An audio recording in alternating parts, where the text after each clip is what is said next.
to the Get Fully Funded channel. I'm Sandy Reese, Chief Encouragement Officer here at Get Fully Funded, where we help small nonprofits learn to raise the money they need to fully fund their budget.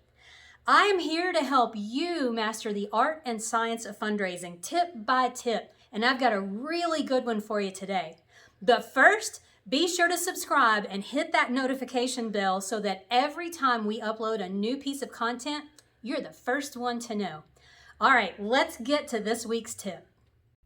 Every nonprofit has a set of bylaws, but for a lot of organizations, the bylaws need to be updated. Maybe you wrote them when your organization started, and here you are all these years later, and you really don't even know what's in there anymore. That's a problem. I've been a part of updating lots of bylaws for organizations, and what I've noticed is that there's a handful of places that organizations can paint themselves into a corner or get a little too vague, too specific, too something that makes working within the bylaws hard. So I want to give you 5 things to consider when you're updating your bylaws, just so that maybe you can avoid some of the problems that have plagued other organizations. Now, first, remember that your bylaws are your organization's rules. This is how you operate. Most of what's in your bylaws is about your board and how your board operates. So keep that in mind. Changing your bylaws can be kind of a big deal. You want to think very carefully about what you want to change, and then of course your board needs to vote on it. And depending on where you are, you may have to file those bylaws with appropriate governmental agencies. So this is not something that you want to do every month or even more than once a year.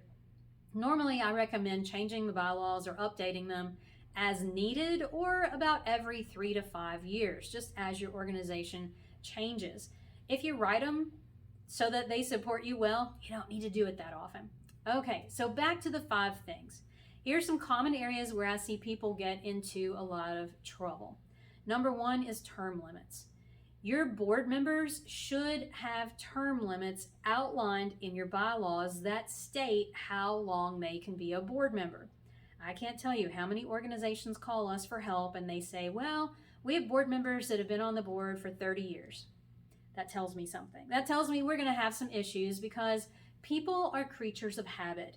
And let me just tell you, if you've been on a board for 30 years, you're usually pretty dug in to doing things the same way you've been doing them for the last 30 years. So that's not good. It's very healthy for organizations to have term limits, so you want to check and see what is in your bylaws about term limits. By the way, it's very common to have a 2-year term or a 3-year term, and to have the option of serving 2 terms, taking a break, coming back and serving another term. That's very common. So like 3 terms total. You can do whatever you want, but just think about what will serve you now and what will serve you into the future. So that's the first thing. The next thing is the number of board members. So sometimes when bylaws are created, especially by an attorney, they often will use a cookie cutter approach and they start with a template and they don't really think about what's going to serve the organization well. Your bylaws should probably state no fewer than X, no more than Y. So normally we see no fewer than 5, no more than 15, no fewer than 7, no more than 20. So people ask me all the time, how many board members should I have? Number 1, an odd number is a good thing. So then you don't have a tie vote. I like 10-ish. So I like to see no fewer than 7, no more than 15. There's a weird dynamic that happens at about 15. More than that, and everybody thinks somebody else will do something, so people will stop raising their hand. It's weird. I've been on really, really big boards before. I've been on staff with a really, really big board. It's not fun for anybody. So check and see what your bylaws say about number of board members and make it work for you. The next thing I want you to watch out for is information that's too specific, and this normally shows up in the naming of committees. So you should have on your board some standing committees like your finance committee, a nominating committee, or a governing committee. But you don't want to put on or put in your bylaws that you should have an event committee or that you should have a capital campaign committee, because those could come and go. And if the bylaws say you have to have them, then you have to have them. And it would be kind of dumb to force committees to meet that have no work to do.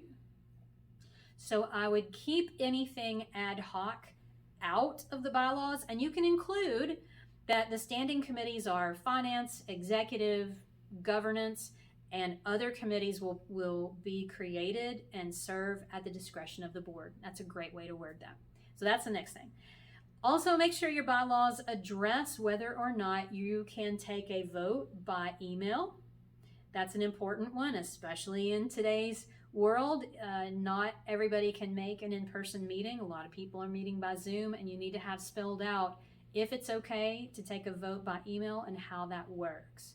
So make sure that that is in your bylaws as well. Now, here's another one that kind of is a gotcha. Again, usually comes from a cookie cutter approach, but does not serve organizations very well at all, and that is an annual meeting. So I've seen this before where the bylaws say an annual meeting must take place in January of each year or November of each year, whatever it is. And what happens is a lot of times the board is not aware of what's in the bylaws, and so the organization goes years with no annual meeting. You see, the problem with that is now you are operating outside of your own rules. You are out of integrity with yourself. And if somebody found out about that and really wanted to make a stink about it, they sure could. You're going to look dumb because you don't even know your own bylaws. So keep an eye open for annual meetings. Now, should you have one? Should you not? I've seen it done both ways. If you have the kind of organization where you want to have an annual meeting and you want to open it up for any supporters, any donors, any members to attend, you certainly can do that.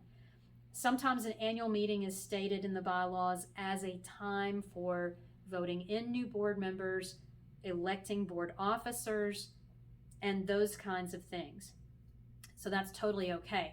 But just heads up, if your bylaws say you have to have that annual meeting in January, then you need to be preparing for that probably in September. It needs to be on your radar so that you are working toward a slate of officers or a list of new board members and all that sort of thing.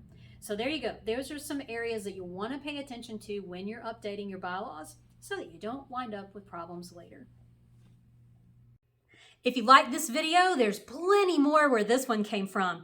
Be sure to subscribe and click the notification bell so that every time we add a new tip, you're the first to find out. I don't want you to miss a single thing.